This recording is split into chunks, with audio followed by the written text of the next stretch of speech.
Hello નમસ્કાર વિદ્યાર્થી મિત્રો, એન્જલ ઇંગ્લિશ એપ્લિકેશનમાંથી જનરલ દરેક એક્ઝામમાં યુઝફુલ થાય તેવું ઇંગ્લિશ અને એ પણ સાવ બેઝિકથી કઈ રીતે શીખવું તો તેના માટે આ વિડીયો જોઈ લેજો.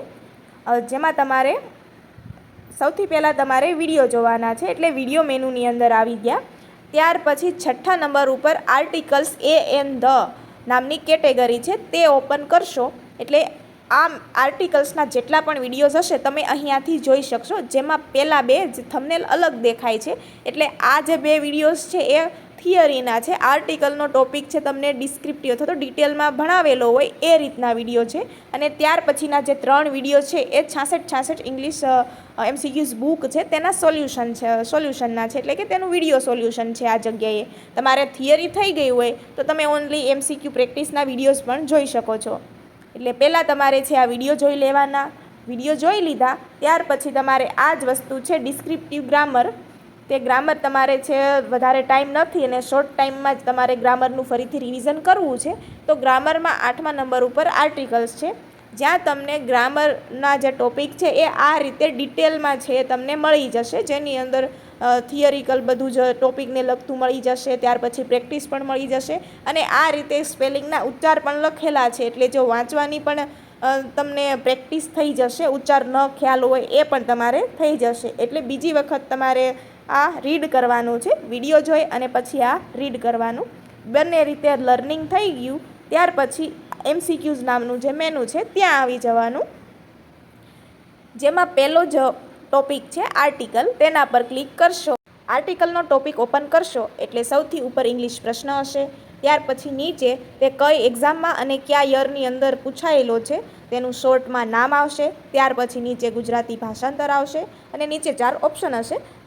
તમે આન્સર આપશો એટલે જો રાઈટ આન્સર હશે તો ગ્રીન થશે અને જો તમે ક્લિક કરેલા આન્સર રોંગ હશે તો રેડ થઈ જશે અને નીચે ઓટોમેટિક ગ્રીન થઈને રાઈટ આન્સર હશે એ શો થઈ જશે.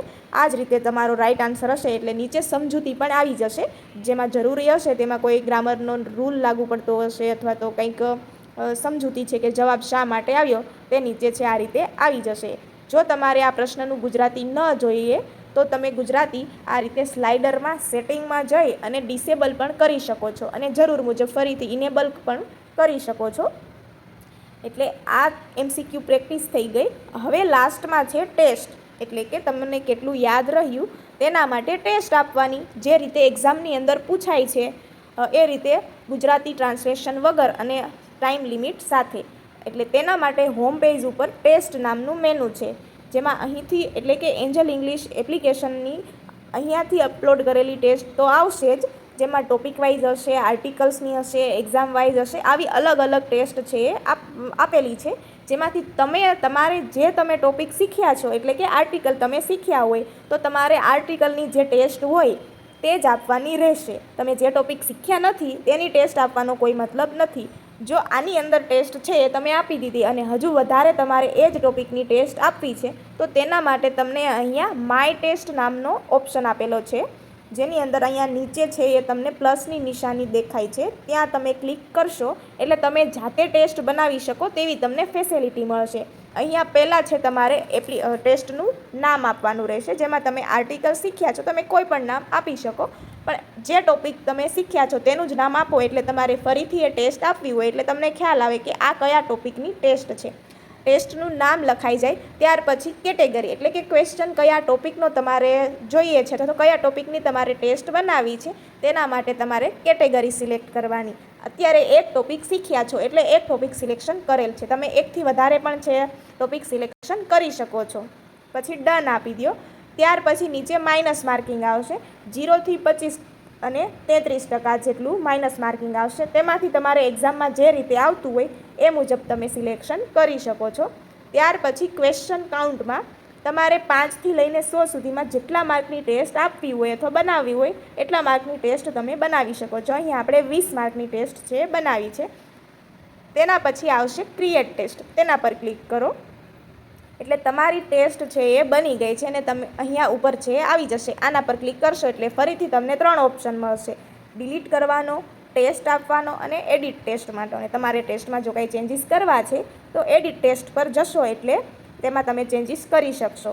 આ રીતે તમારે પહેલાં વિડીયો જોવાનો, ત્યાર પછી ગ્રામરમાં જવાનું, ગ્રામરમાં તે ટોપિકનું રીડિંગ કરી લેવાનું, પછી MCQ પ્રેક્ટિસ કરવાની અને ત્યાર પછી તમારે ટેસ્ટ આપવાની. આ મેથડથી તમે દરેક ટોપિક તૈયાર કરશો એટલે ઇંગ્લિશમાં તમારે મોટાભાગના જે ડાઉટ હોય અથવા તો ન આવડતું હોય એ પણ તમને આવડી જશે. કેમ કે મોટાભાગના વિદ્યાર્થી છે કાં તો ઓનલી વિડીયોઝ જોતા હોય, કાં પછી ઓનલી MCQ સોલ્વ કરતા હોય, ઓનલી ટેસ્ટ આપતા હોય, એટલે જોઈએ એટલું રિઝલ્ટ નથી મળતું. પણ આ મેથડથી તમે એક વખત તૈયારી કરશો એટલે પછી લર્નિંગમાં તમારે કાંઈ નહીં રહે. પછી લાસ્ટમાં તમારે ઓનલી પ્રેક્ટિસ કરશો તો પણ છે તમને રિઝલ્ટ મળશે જ. એટલે જે લોકોને પહેલેથી જ તૈયારી શરૂ કરવાની છે એમને આ મેથડથી તૈયાર કરશો દરેક ટોપિક એટલે તમારે મેઇન્સમાં પણ યુઝફુલ થાય એ પ્રકારનું ગ્રામર છે સારી રીતે તૈયાર થઈ જશે.